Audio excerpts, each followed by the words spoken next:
All right, Shalom Akim.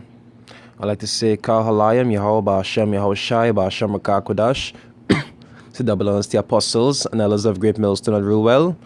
And peace and salutation to the Akim around the world that push this truth to the four corners of the earth, right? There's your Abba from the GMS Trinidad East Camp. Forget to catch Larry King now Monday, Wednesday, and Friday at 2:30 p.m. Eastern. Capitol Hill is still buzzing after the first round of open hearings connected to the impeachment inquiry against President Donald Trump. Two high-ranking State Department officials faced tough questions from both sides of the aisle as Democrats look to build their case on Newsview's Hughes. Scotty Nell Hughes got the first reactions of Mitch Caesar and Ned Ryan.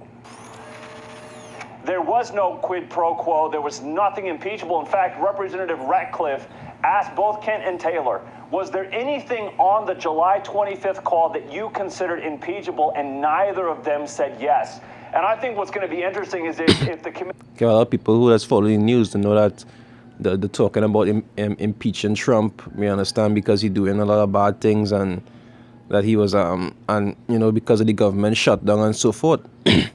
What people don't understand is this nonsense with the Democrats and Republicans.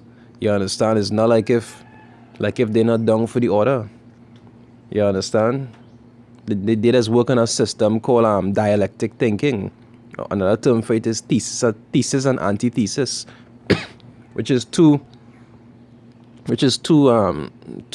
opposites working towards the same cause. You understand? But they're trying to make it look like if they're against each other. You understand? So you put the Democrats, you put the Republicans, and you will rift them against each other.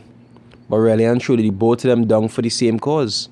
So no matter which one really had the upper hand, or whichever conclusion the both of them come to, it will be for the cause of the elites. You understand? But these people think because you have an option between the Democrats and the Republicans, that means that what? That means that, you know, one good and one bad, or one better than the next. No. You understand? As I just say, when you're voting for the devil in pink or the devil in blue. Both of them down for the same cause. Because it's the system that put them there in the first place. And if they weren't down for the system wouldn't have them there. He does again call Fiona Hill or Vindman and all these other witnesses. They have to be thinking. I think that Jordan and Ratcliffe especially dismantled anything that Ken Taylor might have brought to the table. And if those are their star witnesses, it's not going to get any better for Adam Schiff moving forward. But at the same time, Ned, since, you know, it seems like the holiday armadillo, since we're talking about Festivus at this stage, it seems like they did bring a present to the Democrats in the fact that all day long, this has been on every major news network, and it's going to re-air tonight all night. So in this point, the Democrats are actually getting a very good win for them, showing that, you know what, they get to present their case that has not been happening behind closed doors. Can you give them at least that one? I will say yeah, this. No, I mean, I'm getting dizzy from all the spin, and the spin spin means it's not accurate. When you can't defend the facts, you create spin. Okay, so what are the facts of this case? I have two people that I respect, so give me a fact that was presented today. Okay, the facts are, and let's go through the quick evolution. First, the president said the call was perfect, which it wasn't. Then at one point they said maybe there wasn't a call. Then they said the transcript wasn't perfect. Then they said it wasn't a transcript. Then the president said, oh, I said all those things, and now the Republicans are saying, well, he said it, but he didn't mean it. And then they said, well, he may have meant it, but it's not impeachable. The story, the goalposts keep moving. Specifically, you have Sonelin, who is $1 million contributor, an ambassador now to the Trump campaign, who had to correct his written information to say that when he said there was no quid pro quo, Trump dictated it to him, then he corrected it and changed it. Most specifically also when he was on the phone with Trump, and as we heard today, there was an aide sitting next to him, heard the entire conversation of both sides, including President Trump's voice, and heard the whole discussion, which proved, first of all, Trump said he didn't know the guy. He obviously did. He had the conversation with him. He said he cared about, fraud and security things in Ukraine. That never came up. And the only thing that did came up, and this is from someone, again, who has no axe to grind, said, I want to know what the status of the Biden investigation is. So that was the most telling piece of today. Okay, and Ned, respond. And was that anything new that we had not already heard before from the Democrats? No. See, the Democrats and Republican nonsense, that is to give the people false hope. You understand? There are something similar to that in this country. There are two opposing parties, the two main opposing parties, the PNM and the UNC. And people just think whenever they vote one in and the other one out, that it will make some big difference. But the both of them working towards the same cause because they're under the same order. You understand? That is just a delusion that being given to the people to make them feel like they have options. But really and truly, it's two parties working towards the same cause. You understand? Thesis and antithesis, or dialectic thinking. So the Revelation 13 verse 11 they say, "And I beheld another beast coming up out of the earth," right? It say, "And he had two horns like a lamb, and he spake as a dragon." And those two horns represent what? The Democrats and the Republicans. Right? Verse 12, it say, "And he exercised all the power of the first beast before him." You understand? So he dung for the same order.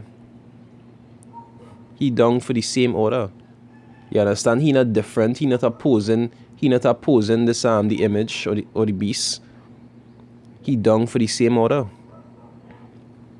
Right? It say, "And caused the earth and them which dwell therein to worship the first beast." You understand? So he like a support. You understand? He didn't come to fight against the beast. He come to help the beast. Right? Which is NATO and EU. Right? Right? They come to actually support the agenda. It say, "Whose deadly wound was healed." And we know that that wound was healed through what? At the time of the Renaissance, when they started regaining the power. But these is see the thing about impeachments and all these different things. These Democrats and these Republicans, they're not actually trying to fight against Trump.